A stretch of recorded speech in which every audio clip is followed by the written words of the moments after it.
യാത്രകൾ പലപ്പോഴും സുന്ദരമായ കാഴ്ചകൾ സമ്മാനിക്കാറാണ് പതിവ്.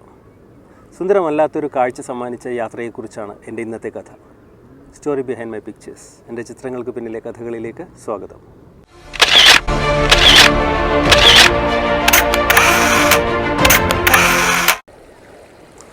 ആയിരത്തി 1999 ഞാനും എൻ്റെ സുഹൃത്തും കൂടെ ചേർന്ന് തമിഴ്നാട്ടിലെ കുറച്ച് ഗ്രാമങ്ങൾ സന്ദർശിക്കാൻ തീരുമാനിച്ചു.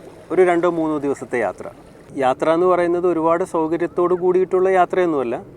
സ്വന്തമായി വാഹനമില്ലാതെ കിട്ടുന്ന ബസ്സിൽ കയറി, ട്രെയിനിൽ കയറി, മുൻകൂട്ടി റിസർവ് ചെയ്യാത്ത അപ്പോൾ കിട്ടുന്ന ഹോട്ടലിൽ താമസിക്കാൻ തീരുമാനിക്കുന്ന, വലിയ വിഭവങ്ങളോട് കൂടിയ ഭക്ഷണം കിട്ടാനില്ലാത്ത, അങ്ങനെ ഒരുപാട് ലിമിറ്റേഷൻസ് ഉള്ള, എങ്കിൽ ആളുകളെയും സ്ഥലങ്ങളെയും പരിചയപ്പെടാൻ വേണ്ടി മാത്രം ഞങ്ങൾ 2-3 ദിവസം സ്വസ്ഥമായി ട്രാവൽ ചെയ്യാമെന്ന് മാത്രമാണ് ഞങ്ങൾ വിചാരിച്ചത്. പക്ഷേ അദ്ദേഹത്തിന് അവസാന നിമിഷം എന്തോ ഒരു കമ്മിറ്റ്മെൻറ്റ് വന്നതുകൊണ്ട് എൻ്റെ കൂടെ പങ്കെടുക്കാൻ കഴിഞ്ഞില്ല. എനിക്കായിട്ട് മുൻകൂട്ടി തീരുമാനിച്ചൊരു യാത്രയായതുകൊണ്ട് എനിക്കതിൽ നിന്ന് പിന്മാറാനും തോന്നിയില്ല. ഞാൻ കോയമ്പത്തൂരിൽ നിന്ന് പൊള്ളാച്ചിയിലെത്തി. പൊള്ളാച്ചിയിൽ നിന്ന് അവിടെ നിന്ന് കണ്ട ഏതോ ഒരു ബസ്സിൽ, എങ്ങോട്ടോ പോകുന്ന ഒരു ബസ്സിലേക്ക് ഞാൻ കയറി. അവസാന സ്റ്റോപ്പിലേക്കാണ് ഞാൻ ടിക്കറ്റ് എടുത്തത്. ഇടയ്ക്ക് ഇപ്പോൾ എനിക്ക് തോന്നിയാലും ഇറങ്ങാമല്ലോ. ആ ബസ്സിലെ യാത്ര വളരെ രസകരമായിരുന്നു. എൻ്റെ വില്ലേജിലും എറണാകുളം ടൗണിലും ഒക്കെ യാത്ര ചെയ്ത് ശീലിച്ച എനിക്ക് ആ ബസ്സിലെ യാത്ര വളരെ ഇൻട്രസ്റ്റിംഗ് ആയിട്ടാണ് തോന്നിയത്. ബസ്സിലേക്ക് കയറി വരുന്ന ഓരോ യാത്രക്കാരുടെയും കയ്യിൽ അവർ കൃഷി ചെയ്ത അവരുടെ വീട്ടിലെ ഓരോ വിഭവങ്ങൾ അവരുടെ കയ്യിലുണ്ടായിരുന്നു. ബസ്സിൽ കുറച്ച് സമയം കഴിഞ്ഞപ്പോഴേക്കും പഴുത്ത മാങ്ങയുടെയും വിൽപ്പനയ്ക്ക് കൊണ്ടുപോകുന്ന പൂക്കളുടെയും ഒക്കെ ഗന്ധമായിരുന്നു ആ ബസ്സിൽ. ഞാൻ കാഴ്ചകൾ കണ്ടുകൊണ്ടേയിരുന്നു. പെട്ടെന്നാണ് ഒരു ബസ് സ്റ്റോപ്പിലെത്തിയപ്പോൾ ഒരു ആൽമരവും ആ ആൽമരത്തിനടുത്തായി ഒരു ഒഴിഞ്ഞ കാളവണ്ടിയും കിടക്കുന്നത് ഞാൻ കാണുന്നത്. തമിഴ്നാട്ടിൽ അതൊരു സാധാരണ കാഴ്ചയാണ്. പക്ഷേ എന്തുകൊണ്ടോ എനിക്ക് അവിടെ നിന്ന് ഇറങ്ങാൻ തോന്നി. ഞാൻ ആ ബസ്സിൽ നിന്ന് ഇറങ്ങി ആൽമരത്തിൻ്റെ ചുവട്ടിൽ ഞാൻ കുറേ സമയം ഇരുന്നു. നേരത്തെ ആ സ്ഥലത്തോട് കണ്ട ഭംഗി മെല്ലെ നഷ്ടപ്പെട്ടു തുടങ്ങിയിരിക്കുന്നു. ഞാൻ കാണിച്ചത് അബദ്ധമായോ എന്നെനിക്ക് തോന്നി. തീരെ പ്ലാനിങ് ഇല്ലാത്ത യാത്രകളിൽ സംഭവിക്കുന്ന കാര്യങ്ങളൊന്നിതാണ്. സമയത്ത് എത്തിയാലെത്തി, ഭക്ഷണം കഴിച്ചാൽ കഴിച്ചു, കാഴ്ച കണ്ടാൽ കണ്ടു എന്നുള്ള രീതിയിലാണ് അത്തരം യാത്രകളിൽ നമ്മുടെ നീക്കം. കുറച്ച് കഴിഞ്ഞപ്പോൾ 2 പേർ എൻ്റെ അടുത്തേക്ക് എത്തി. തടിച്ച് ഉയരം കുറഞ്ഞ ഒരാളും അദ്ദേഹത്തിൻ്റെ സഹായി എന്ന് തോന്നിക്കുന്ന മറ്റൊരാളും. അവിടെ കെട്ടിയിരുന്ന കാളയ്ക്ക് ലാടമടിക്കാൻ എത്തിയതാണ് അവർ. 2 പേരും കൂടി ആ കാളയെ മറിച്ചിടാനായി തുടങ്ങി. കാളയും മനുഷ്യനും തമ്മിലുള്ള ഒരു മൽപ്പിടുത്തം.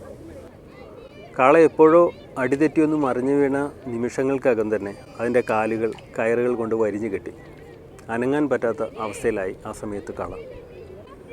കാളയ്ക്ക് ലാടമടിക്കുന്നതിൻ്റെ ചിത്രം എടുക്കാൻ കേരളത്തിൽ നിന്ന് ഞാൻ പലതവണ ശ്രമിച്ചതാണ്. ചെയ്യുന്നത് അല്പം ക്രൂരതയാണെന്ന് അവർക്ക് തന്നെ തോന്നിയത് കൊണ്ടാവാം എനിക്കൊരിക്കലും ചിത്രമെടുക്കാനുള്ള അനുവാദം കിട്ടിയിരുന്നില്ല. പക്ഷേ ഇവിടെ എന്തുകൊണ്ടോ ഇവർ ഞാൻ ചിത്രമെടുക്കുന്നതിന് ഗൗരവമായി എടുത്തിട്ടേ ഉണ്ടായിരുന്നില്ല. കാളയുടെ കുളമ്പിൽ നിന്ന് തേഞ്ഞ് ബ്ലേഡ് പോലെയായ ആ ലാടം അവർ വലിച്ചൂരി.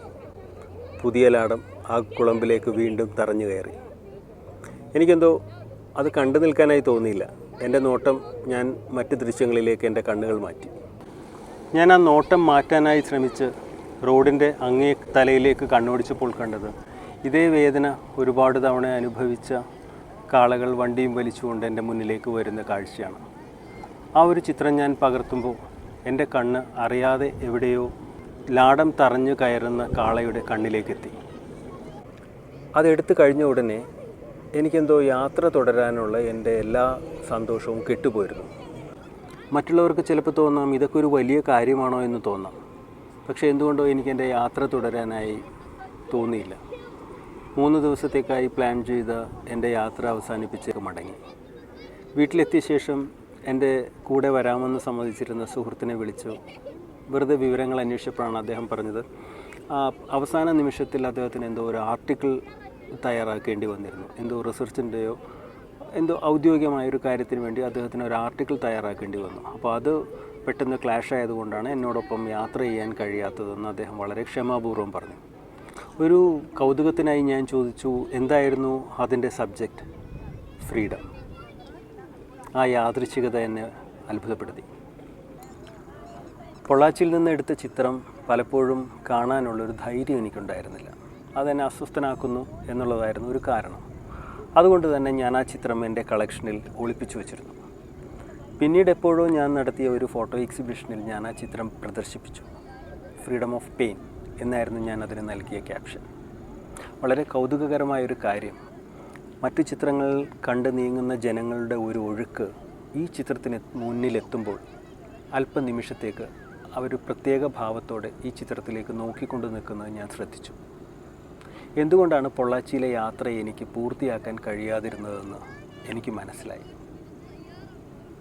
എൻ്റെ ചിത്രങ്ങൾക്ക് പിന്നിലെ കഥകൾക്കൊപ്പം സഞ്ചരിച്ച നിങ്ങൾക്ക് നന്ദി. അടുത്ത കഥകളുമായി നമുക്ക് വീണ്ടും കാണാം.